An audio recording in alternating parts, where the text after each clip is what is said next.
台湾师范大学最近通过国家语言发展教课的奖励方案，对于后学期开始，若准老师用这个台语、客语、原住民语、手语等等的国家语言来上课的专任老师，都会当申请50%的精点费奖励。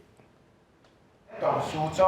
保留一个落台有地。 台师大教授用台语来教语言学概论，这种上课的方式未来会更较济，因为学校推动多语化，后一个学期开始，老师若用台语、手语、原住民语、客语等等国家语言来授课，就会当有奖励金甲教材的补助。这个奖励金就是讲，阮的迄个授课时数50%，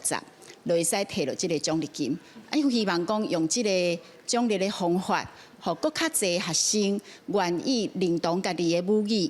互家己的语言讲了更较认同。台师大表示，学校最近通过国家语言发展授课的奖励实施方案，自新学期开始，对选修的课程来试办，卖伫课程提供注明使用的语言，已经有一寡老师表达有意愿，不过有相关语言的语言课就无伫奖励内底。只是有人嘛惊讲，这款上课的方式，恐惊有学生未管事会听无。学生咧修课时，伊就知影讲这个课是啥物语言上的。 确实有学生就是为着要听台湾话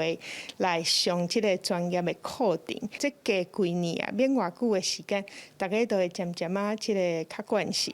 这对台湾的这个多语文化是一个真好的事情。 台文系主任柯慧茹表示，学校行这一步有真大的契机，就是互母语唔那是用来讲，嘛通深化伫专业领域。台师大嘛指出，办法执行了后，嘛会去看师生的反应来做调整。记者林雅文、徐凯台北报道。